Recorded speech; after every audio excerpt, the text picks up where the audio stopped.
Tantor Audio, a division of Recorded Books, presents When I'm With You by Mccallan, narrated by Lori Prince.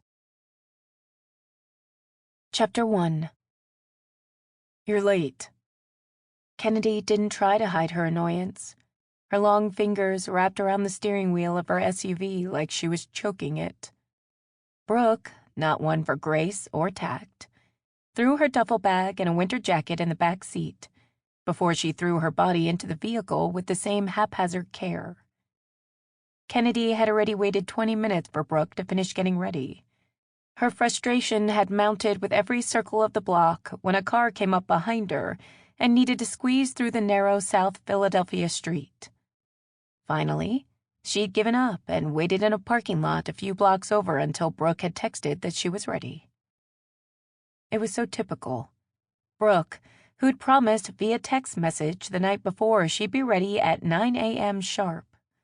Brooke, who'd probably been out until the wee hours of the morning with God knows who doing God knows what. Brooke, who kept hours more akin to a teenager than a functioning adult with any semblance of career aspirations. Had she mentioned that she hadn't ever met someone she was less similar to than Brooke? And that was the absolute nicest way she'd been able to phrase it in her mind over the years.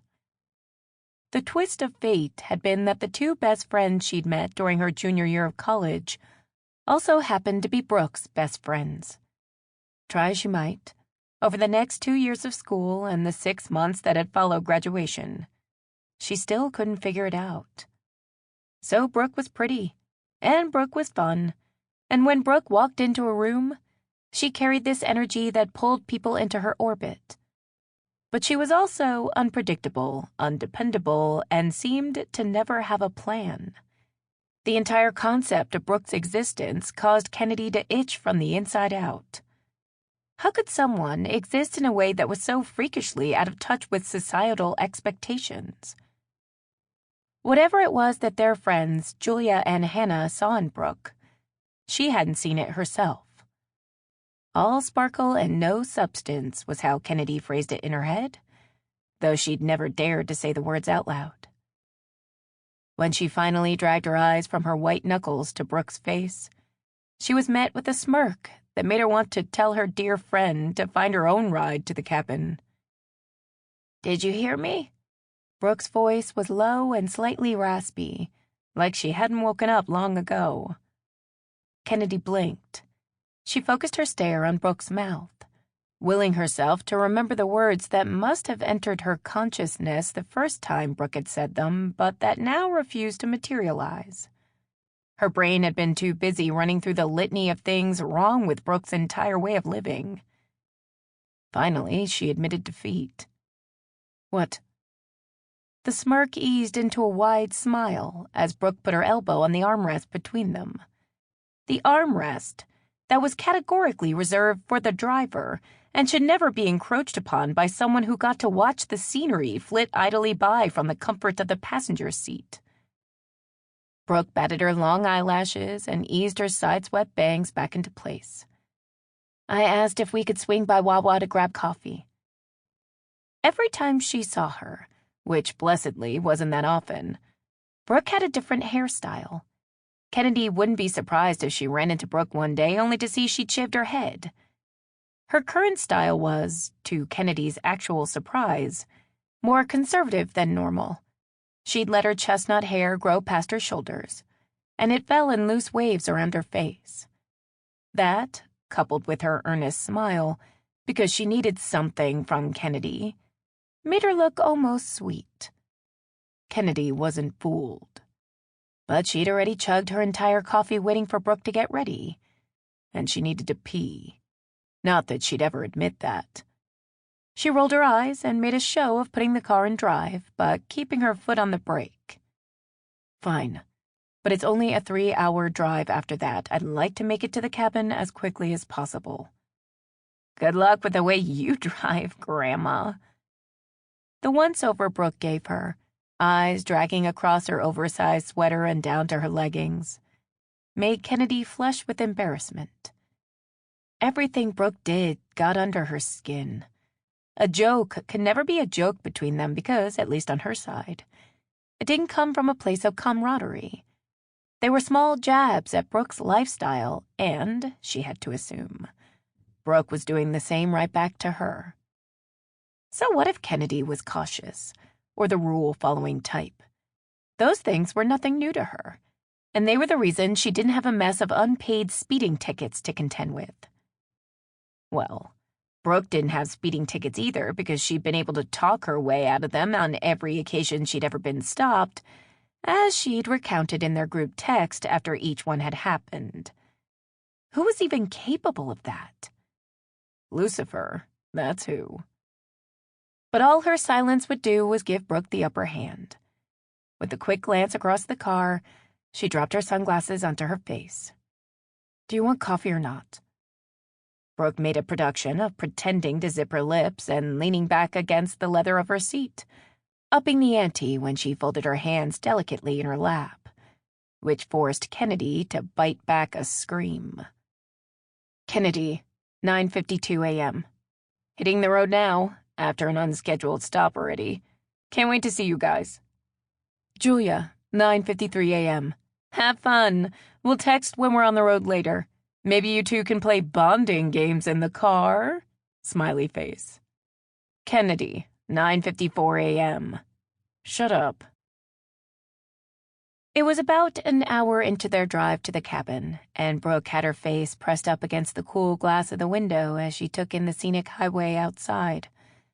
They'd navigated around the Schuylkill River and out of Philadelphia, with the suburbs finally giving way to wide swaths of farmland. The long weekend before Christmas had been the only time the four of them could make their schedules work. Brooke's availability had been more open than the rest of the groups. But with Julia in her first year of med school and Hannah's graduate program for urban planning, dates were limited. They'd managed a few weekends together since graduation. Brooke and Kennedy had gone up to visit Julia and Hannah in New York twice. Not bad in the 6 months since graduation. But she missed her friends. Even though she loved her new roommates in Philadelphia, it took time to get to know people. She liked things about almost everyone, but she lived for moving into more than superficial conversations and exchanging pleasantries. In the 2.5 years she'd known Kennedy, this would be the longest amount of time they'd spent together alone. The trips to New York City had been made via Amtrak, on separate trains based on their own schedules. Brooke had a sneaking suspicion after her first attempt to coordinate a train time with Kennedy that she just didn't want to travel together. For whatever reason, Kennedy didn't seem to like her very much. At first, it had bothered her, but as time wore on, she'd learned not to push. Kennedy loved Julia and Hannah as much as she did, even if, for whatever reason, that love didn't seem to extend to Brooke. And, more importantly, Kennedy's opinion of her wasn't Brooke's problem. What was her problem, however, was that Kennedy had them listening to the most boring podcast she'd ever heard. Dulcet, murmuring voices that were better suited for a sleepcast than audio to keep people entertained on a car trip floated through the speakers. She'd fall asleep if she listened to this for another second. Instead of suggesting another podcast or music, she opted for a different route. She doubted Kennedy would entertain her recommendations anyway. Turning her body away from the window, she eased one of her feet under her thigh and looked toward the oh-so-serious driver. "So, how are you and—" Brooke gestured vaguely with her hand, trying to pluck the name of Kennedy's boyfriend out of the ether. She'd seen it in a group text a few times, but she couldn't ever remember hearing Kennedy say his name out loud. The move to text-based conversations had really hindered Brooke's ability to retain information. Let her listen to someone speak or watch a movie, and she could almost quote it from memory the first time. But make her focus on rapid-fire text conversations, and she may as well not bother. "Your boyfriend," she finally finished, knowing she wouldn't magically draw the name into her consciousness anytime soon. Kennedy's lips drew into a thin line.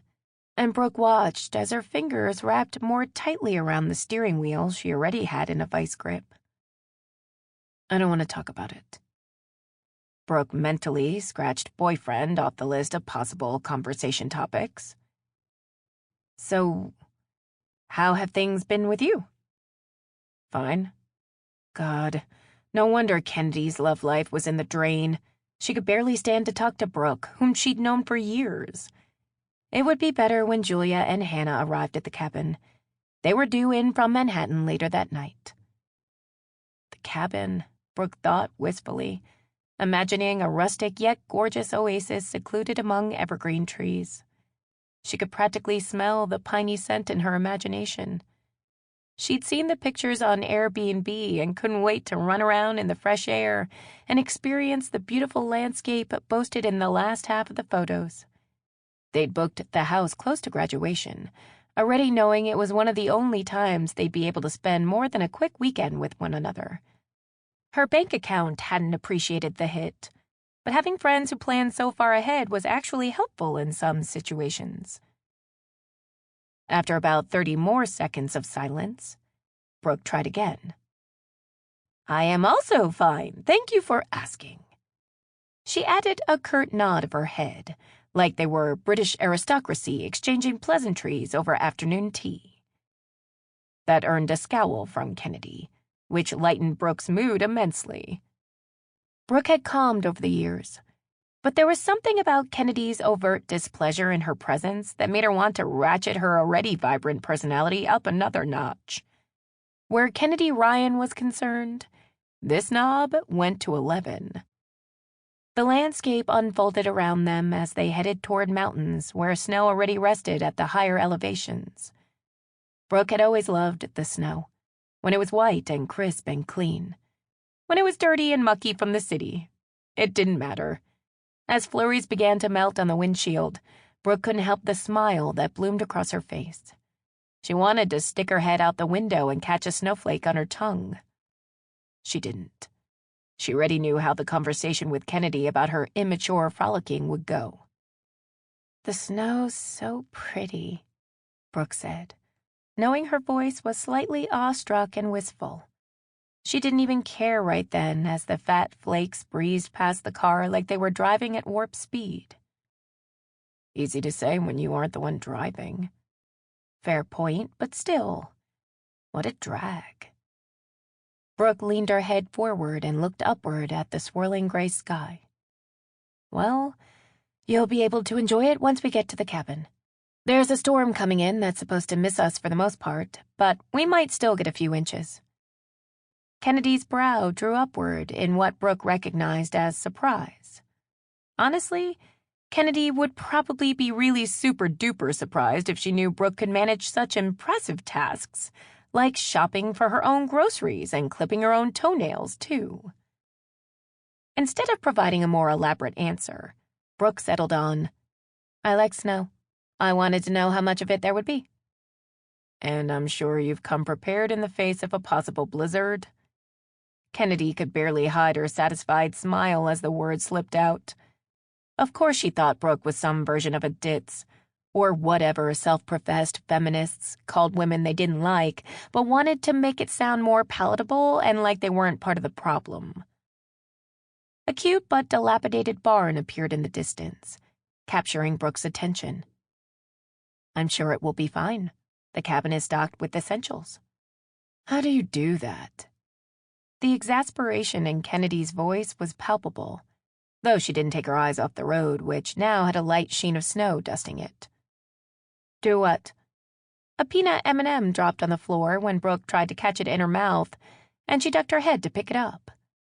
Kennedy's sweater had ridden up from her seatbelt, and Brooke's eyes caught the contour of long thighs when Kennedy flexed her foot against the gas pedal. It was a shame she wasn't into ice queens, or Kennedy would absolutely be Brooke's type. But no, even if Kennedy had it all in the looks department, she was frosty both inside and out. There was no amount of whiskey or heartbreak that would make Brooke end up in Kennedy's bed. And luckily for her, that idea seemed so far off Kennedy's radar, It may as well have been in another solar system. Brooke wasn't made of stone, though, something she prided herself on. So she allowed herself another indulgent second to stare at Kennedy's long legs as she pressed harder on the gas to compensate for the steepening incline. "What are you doing down there?"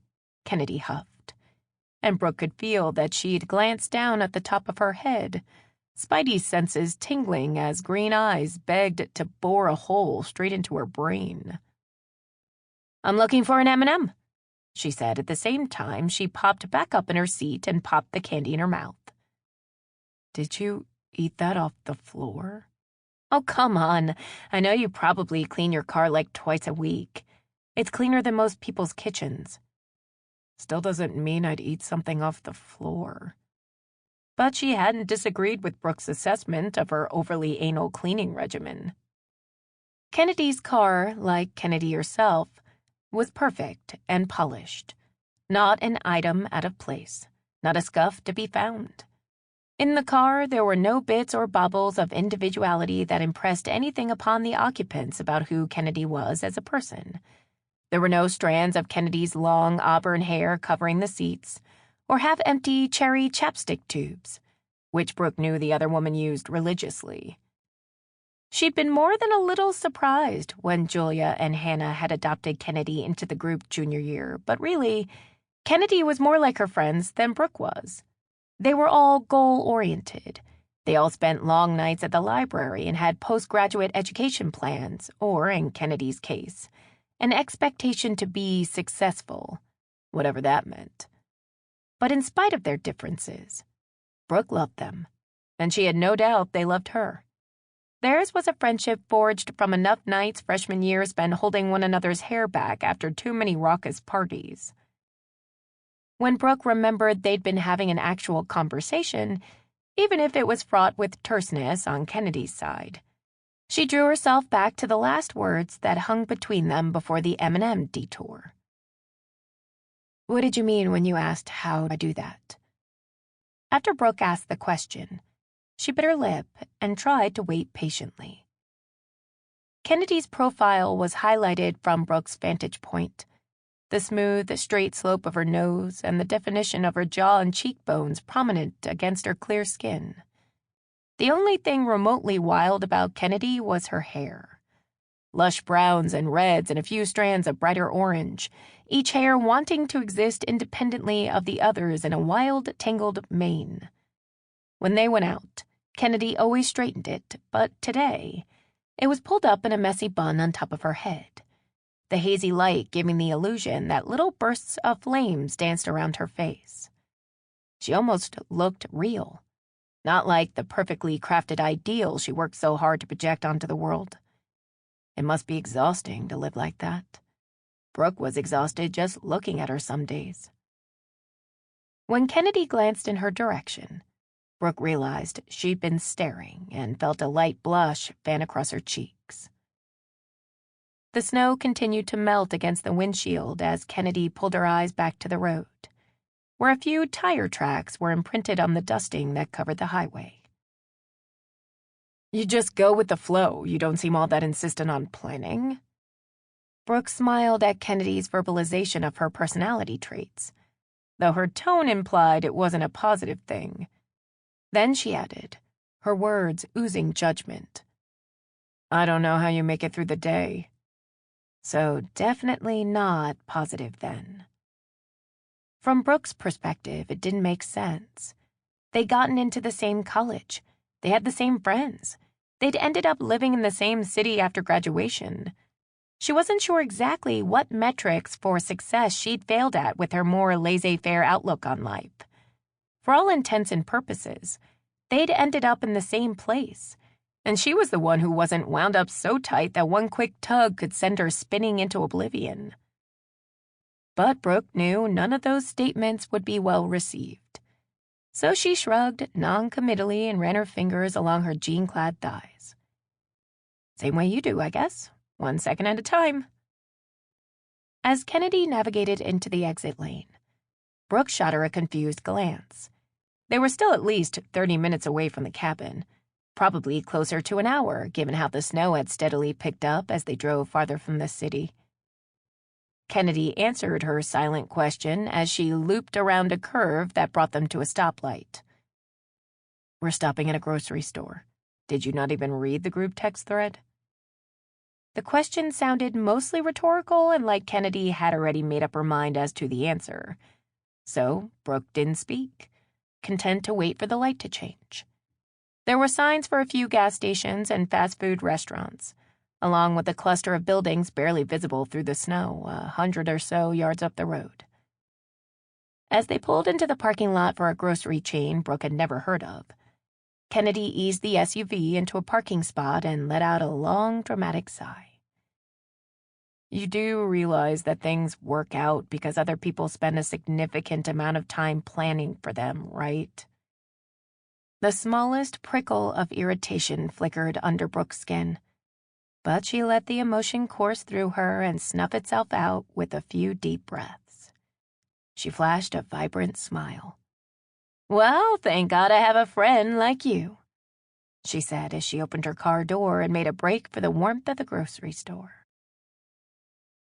"She doesn't even read the text message thread." That was the thought propelling Kennedy through the grocery store as she angrily flung items from her list into the cart. God knew where Brooke had flittered off to, probably filling bags of candy from the outdated display that allowed you to build your own bags by the pound. As though she could sense the strength of Kennedy's frustration, Brooke appeared at her side with an armful of stuff. She looked annoyingly at ease, with the beanie she'd thrown on during her mad dash into the store slightly askew. If Kennedy had run like that while it was snowing, she'd have ended up with a broken ankle and a trip to a rural emergency room. When they hit the highway again, it was harder to see tracks from other vehicles. The snow was falling more consistently. Large, fat flakes whipped around the car and lowered the visibility until it was hard to see 15 feet in front of them. Kennedy would be happy once they made it to the cabin. Her thigh was sore from bracing her foot so seriously against the gas pedal, ready to switch to the brake at a moment's notice. Things like this were exactly the types of things Brooke took for granted. A chauffeur to a weekend getaway planned completely by other people. Brooke didn't have a care in the world as Kennedy snuck a glance at her in the passenger seat, beanie still in her head as she tapped away on her phone. "Can you text Julia and Hannah and let them know we're about 45 minutes away? And can you ask them to text us when they hit the road?" "Aye, aye, Captain," Brooke said without looking at her. Brooke, 12:33 p.m. About an hour away. Does she have an off switch? Hannah, 12:33 p.m. You two are ridiculous. Brooke, 12:34 p.m. The question stands. God, the pictures don't do it justice. Brooke wandered around the open living room in the open rustic cabin. Exposed beams crisscrossed at the ceiling, giving way to dark wood that made the expansive room feel cozy and lived in. The front door opened into a family room, the centerpiece a fireplace built into a stone chimney that jutted out into the large space. Wood was stacked neatly under the overhang created from a piece of what looked like solid slate. Kennedy hadn't taken a moment yet to appreciate the beauty of the space, insistent on getting the bags and supplies inside immediately. Brooke's lack of immediate help would be another ding against her, but she was too enamored with imagining the smell of smoke and the crackle the wood would make once the fire roared to life. Finally, she tore her eyes away from the future home of the world's coziest fire and dragged herself out into the cold. Once they had exited the highway, it had been a slow process to reach the cabin. By the time they were a mile out, paved roads had given way to gravel, the crunching sound audible as the four-wheel drive SUV lurched forward slowly on the unsafe terrain. A few inches of snow lay on the ground, with more steadily falling, and Brooke stomped around happily in her snow boots and enjoyed the squeaky sound of the ice crystals breaking beneath her. She took a deep breath of maybe the cleanest air she'd ever experienced, relishing the burn as the cold air hit her lungs and throat. "Hey, Elsa, you want to help me with these bags, or are you going to spend all day dreamily floating through Winter Wonderland?" Brooke took a few crunchy boot stomps in the direction of the vehicle. "It's not like the bags are going anywhere. I highly doubt your SUV will be robbed out here." Kennedy's lips flirted with the idea of a smile, but it was gone so quickly that Brooke wondered if she'd imagined it when she moved closer. An eye roll that was much more Kennedy's style graced her almost unfairly symmetrical features. Melted snow clung to her long eyelashes, her bright hair vibrant against the backdrop of white. "No, but I could get frostbite and die. I can hardly feel my hands," she finished as she placed the last box on the ground and shut the back of her SUV. "Well then, let's get inside and get that fire set up. What would we do if you lost your ability to write lists and compile itineraries and schedules on a vacation?"